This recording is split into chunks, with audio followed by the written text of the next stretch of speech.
60 லட்சம் வாக்காளர்கள் நீக்கப்பட்டிருக்கிறாங்கிறது எதிர்கட்சி தான் சொல்லுது, தேர்தல் ஆணையம் சொல்லவில்லை. எதற்கு தேர்தல் ஆணையத்தினுடைய கோட்பாடுகள் முடிவே இறுதியானது. நம்ம நாட்டில் இந்த நாடு உங்களுக்கு லா ஆஃப் த லேண்ட் நாடு ஜனநாயக நாடு மட்டுமல்ல, சுதந்திரமான நாடு மட்டுமல்ல. இந்த நாடு மிக முக்கியமாக சட்டத்திற்கு கட்டுப்பட்ட நாடு. அப்படி இருக்கும்போது தேர்தல் ஆணையத்தினுடைய கட்டுப்பாட்டிற்கு ஏற்றவாறு அவர்கள் ஆணையத்திற்கு கீழ் தோல்வி, நீங்க தேர்தல் ஆணையத்தின் மீது சந்தேகம் என்று சொன்னால் நாங்கள் வலுவாக சொல்கிறோம், தேர்தல் தோல்வியின் பயத்தின் காரணமாக தொடர்ந்து இந்தி கூட்டணி தேர்தல் ஆணையத்தின் மீதே குற்றம் வைக்க நினைக்கிறது. அவர்கள் வென்ற மாநிலங்களிலே தேர்தல் ஆணையத்தை தூக்கி வைத்துக் கொண்டு ஆடுவார்கள். அவர்கள் தோற்கின்ற மாநிலத்திலே, தோற்கின்ற நிலை ஏற்படுகின்ற மாநிலத்திலே குறை கூறுவார்கள் என்றால் இந்த சட்டத்தை, அவருடைய கூற்றை யாரும் ஏற்றுக்கொள்ள தயாராக இல்லை. அவர்கள் என்று தனி சட்டம் வேண்டும் என்று நினைக்கிறார்கள். ஜெயிக்கிற மாநிலத்துக்கு ஒரு சட்டம், தோக்குற மாநிலத்துக்கு ஒரு சட்டம்.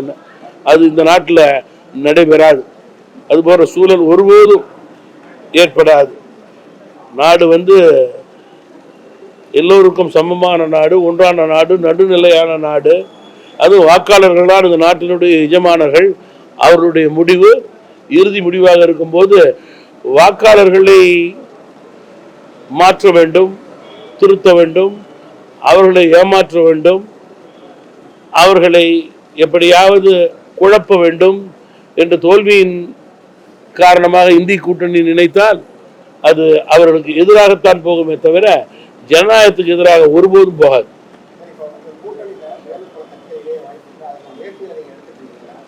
நீங்க கூட்டணியில் உள்ள பெரிய கட்சிகள், மத்திய அளவிலே பாஜக, மாநில அளவிலே அதிமுக, இந்த இரு கட்சிகளும் இணைந்து தேர்தல் வியூகத்தின் அடிப்படையிலே வெல்வதற்கான நல்ல சூழலை ஏற்படுத்தி கொண்டிருக்கிறது.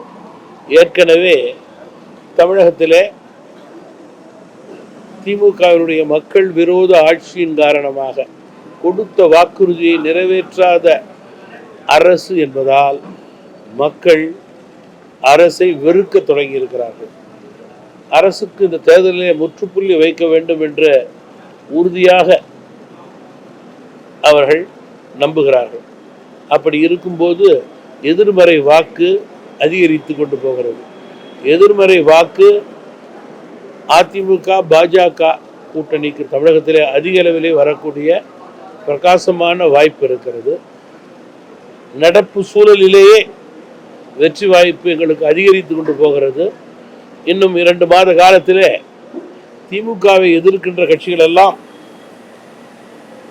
வெல்லக்கூடிய எங்களுடைய அணியிலே ஓரணியிலே சேர்ந்து ஒத்த கருத்தோடு இலக்கை 100% எல்லோரும் அடைய வேண்டும் என்பதுதான் தமாகவினுடைய தொடர் வேண்டுகோளாக இருக்கிறது.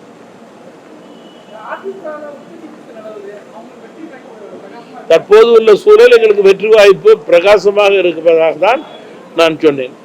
அது இன்னொரு கட்சியினுடைய உட்கட்சியினுடைய பிரச்சனைகள் குறித்து தமாக என்றைக்குமே கருத்து கூறுவது கிடையாது.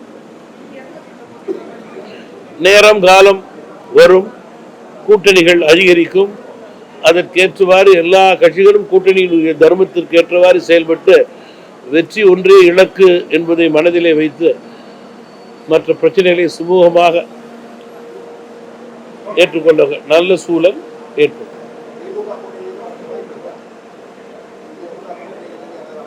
நான் இப்ப தற்போது சொன்னது இப்போது இருக்கிற கூட்டணியே வெற்றி வாய்ப்பு அதிகரித்து கொண்டு போகிறது.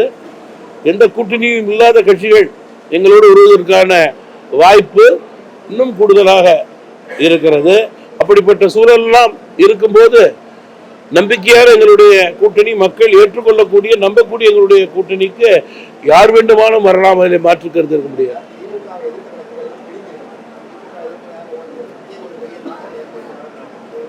நான் அதான் சொன்னேன், ஒத்த கருத்துடையவர்கள் ஒரே குறிக்கோளோடு இருப்பவர்கள் 100% அதில் வெல்லக்கூடிய நிலையை தேர்தல் நெருங்கும் போது ஏற்படுத்துவார்கள் என்று நான் நம்புகிறேன்.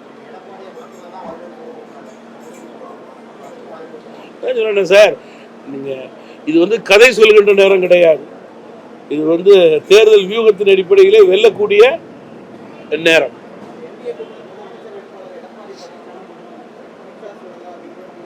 இது விருப்பு வெறுப்பு காண்பிக்கக்கூடிய நேரம் கிடையாது. வெல்லக்கூடிய நேரம், அதற்கு வியூகம் அமைக்கக்கூடிய நேரம், அதை உறுதிப்படுத்தக்கூடிய நேரம் என்பதுதான் என்னுடைய ஒரே வேண்டுகோள். நன்றி. செய்திகளை உடனுக்குடன் தெரிந்து கொள்ள கீழ்கண்ட கேபிள் மற்றும் டிடிஎச் நெட்வொர்க்குகளில் எம்நாடு செய்தி தொலைக்காட்சியை காணுங்கள். பாதகம் செய்பவரை கண்டால் நாம் பயம் கொள்ளலாகாது பாப்பா.